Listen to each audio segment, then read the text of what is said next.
నాకు థియేటర్ లో హెడ్ ఎక్ తెప్పించిన సినిమా ఇది. ఈ సినిమా డిజాస్టర్ అనే కంటే biggest scam ever seen Telugu audience అని చెప్పొచ్చు.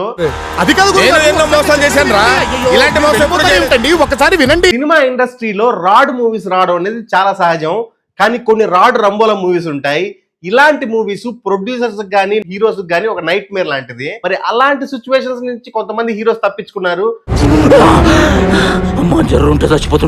మరి అలాంటి లక్కీ హీరోస్ ఎవరో చూద్దాం. ముందుగా ఈ వీడియో చూస్తున్న వాళ్ళు please subscribe, like, share, comment offer. ఈ లిస్ట్ లో ఫస్ట్ ఉండేది మహేష్ బాబు. మహేష్ బాబు ఆ టైంలో ఆల్రెడీ నేను ఒకటే సినిమా భారీ డిజాస్టర్ అయింది. ఆ సినిమాకు ఒక 30 కోట్ల నష్టం వచ్చింది.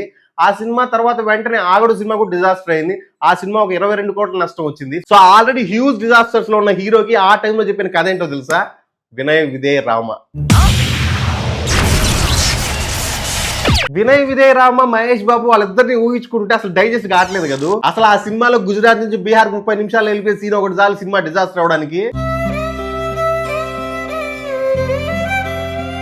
బోయపాటి సినిమా డైరెక్షన్ లో మహేష్ బాబు, అది కూడా వినయ్ విజయ్ రామ. ఈ సినిమా కానీ వచ్చుంటే జనాలు పిచ్చెక్కి పోయే వాళ్ళు పైకి అట్లే తెలుసా, అందుకే పెట్టలేదు. సో మహేష్ బాబు స్టోరీ వినగానే ముఖం మీద రిజెక్ట్ చేశాడంట. స్టోరీ ఏమాత్రం నచ్చలేదని మంచి పని చేశాడు, చాలా గుడ్ డెసిషన్ తీసుకున్నాడు. ఎందుకంటే ఆ టైంలో ఆల్రెడీ 2 హ్యూజ్ డిజాస్టర్స్, 52 కోట్ల నష్టం వచ్చింది 2 మూవీస్ కలిపి.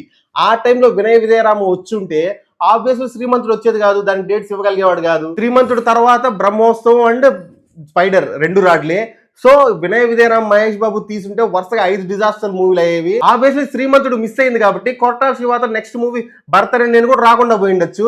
సో 5 మూవీస్ ఫ్లాప్స్ తర్వాత ఆబ్వియస్లీ మహేష్ బాబు కెరీర్ మీద ఇంపాక్ట్ అయితే ఖచ్చితంగా ఉండేది. వినయ విజయరామన్ రిజెక్ట్ చేసి శ్రీమంతుడికి వెళ్ళిపోయాడు మహేష్ బాబు. చాలా మంచి పని చేశాడు ఆ టైమ్స్ లో. Next movie